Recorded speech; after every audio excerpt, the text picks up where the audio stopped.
मित्रों, जब संजय युधिष्ठिर के भेद से मिल करके वहाँ का खबर लेकर के धृतराष्ट्र को सुनाने आया तो वह सीधे धृतराष्ट्र के पास गया और धृतराष्ट्र से मिल करके उन्होंने कहा कि तुम अपने पुत्रों के वश में होकर पांडवों के बिना ही सारा राज्य अपने अधीन कर लेना चाहते हो राजन। यह कर्म तुम्हारे योग्य कदापि नहीं है। पांडवों को राज्य न देने का जो प्रबल निश्चय कर लिया है वह कौरवों के सर्वनाश का ही कारण होगा। ये सुन करके धृतराष्ट्र को नींद नहीं हुआ। तब रात में उन्होंने विदुर को बुलाया। तब विदुर ने विदुर नीति की शिक्षा उसे दी। वो बहुत ही अच्छा कहानी है, सुनने के लिए वीडियो के अंत तक बने रहिए। संजय के चले जाने के बाद धृतराष्ट्र ने द्वारपाल से कहा कि विदुर से मिलना चाहता हूँ, शीघ्र बुलाओ। तो धृतराष्ट्र ने कहा विदुर से, विदुर जब आए तो विदुर से कहा कि विदुर, संजय आया था, मुझे बुरा भला कहकर चला गया है। कल सभा में वह युधिष्ठिर के वचन सुनावेगा। आज मैं उस युधिष्ठिर की बात न जान सका, इसी से मुझे अब तक जगा रहना पड़ रहा है। चिंता से जलता हुआ अभी तक जग रहा हूँ। जो कल्याण की बात समझो वह कहो।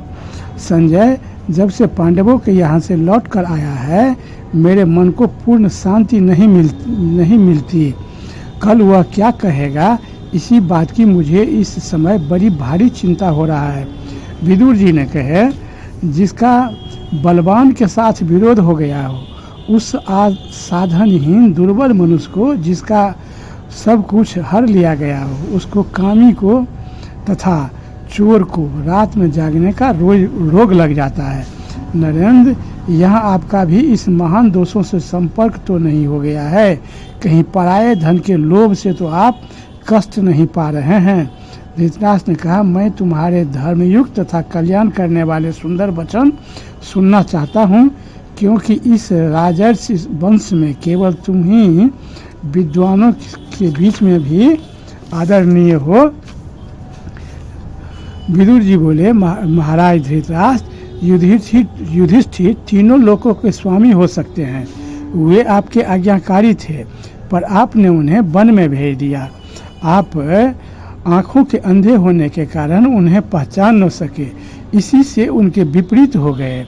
युधिष्ठिर में क्रूरता का अभाव, दया, धर्म, सत्य तथा पराक्रम है। सद्गुणों के कारण वे सोच विचार कर चुपचाप बहुत से क्लेश सह रहे हैं। आप दुर्योधन, शकुनी, कर्ण तथा दुशासन जैसे अयोग्य व्यक्तियों पर राज्य का भार रखकर कैसे ऐश्वर्य वृद्धि चाह रहे हैं? जो अच्छे कर्मों का सेवन करता है बुरे कर्मों से दूर रहता है। साथ ही जो आस्तिक और श्रद्धालु है उसके ये सद्गुण पंडित होने के लक्षण है। क्रोध, हर्ष, गर्व, लज्जा, उदंडता तथा अपने को पूज्य समझना, ये भाव जिसको पुरुषार्थ से भ्रष्ट नहीं करते वही पंडित कहलाता है। दूसरे लोग जिसके कर्तव्य, सलाह और पहले से किए हुए विचार को नहीं जानते बल्कि काम पूरा होने पर ही जानते हैं, वही पंडित कहलाता है। सर्दी, गर्मी, भय, अनुराग, संपत्ति अथवा दरिद्रता, ये जिसके कार्य में विघ्न नहीं डालते वही पंडित कहलाते हैं। जिसकी लौकिक बुद्धि धर्म और अर्थ का ही अनुसरण करती है और जो भोग को छोड़कर पुरुषार्थ का ही वर्ण करता है वही पंडित कहलाता है। विवेकपूर्ण बुद्धि वाले पुरुष शक्ति के अनुसार काम करने की इच्छा रखते हैं और करते भी हैं तथा किसी वस्तु को तुच्छ समझकर उसकी अवहेलना नहीं करते। किसी विषय को देर तक सुनता है किंतु शीघ्र ही समझकर कर्तव्य बुद्धि से पुरुषार्थ में प्रवृत्त होना, कामना से नहीं, बिना पूरे दूसरे के विषय में व्यर्थ कोई बात नहीं कहना, यह पंडित का मुख्य लक्षण है। पंडितों की सी बुद्धि रहने वाले मनुष्य दुर्लभ वस्तु की कामना नहीं करते, खोई हुई वस्तु के विषय में शोक करना नहीं चाहते और विपत्ति में पड़कर घबराते नहीं। विदुर ने इस सारी बात कहने लगे, जो पहले निश्चय करके फिर कर्म का आरंभ करता है कार्य के बीच में नहीं रुकता, समय को व्यर्थ नहीं जाने देता और चित्त को बस में रखता है, वही पंडित कहलाता है। भरत कुलभूषण पंडित जन श्रेष्ठ कर्मों में रुचि रखते हैं, उन्नति के कार्य करते हैं तथा भलाई करने वालों में दोष नहीं निकालते। जो अपना आदर होने पर हर्ष के मारे फूल नहीं उठता, अनादर से संतप्त नहीं होता तथा गंगा जी के कुंड के समान जिसके चित्त को क्षोभ नहीं होता, वह पंडित कहलाता है। जो संपूर्ण भौतिक पदार्थों की असलियत का ज्ञान रखने वाला, सब कार्यों के करने का ढंग जानने वाला तथा मनुष्यों में सबसे बढ़कर उपाय का जानकार है, वह बहुत पंडित कहलाता है। जिसकी वाणी कहीं रुकती नहीं, जो विचित्र ढंग से बातचीत करता है, तर्क में निपुण और प्रतिभाशाली है तथा जो ग्रंथ के तात्पर्य को शीघ्र बता सकता है, वह पंडित कहलाता है।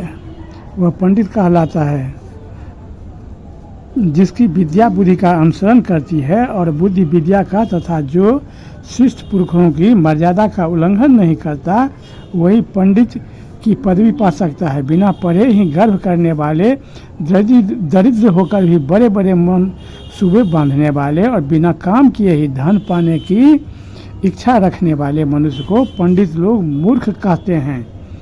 ये सारी बातें विदुर ने बहुत विस्तार पूर्वक सब कुछ धृतराष्ट्र को बतलाने लगा और धृतराष्ट्र तो इसे बौखला रहा था कि विदुर जी सभी बात बड़ा विस्तार पूर्वक धृतराष्ट्र को कहने लगे। और इसके बाद की कहानी सुनने के लिए विदुर नीति बहुत लंबा चौड़ा है। विदुर नीति की कहानी सुनने के लिए वीडियो की अगली कड़ी का प्रतीक्षा करें। इसके बाद मैं फिर पुनः विदुर नीति का आगे का कहानी सुनाऊंगा। बहुत बहुत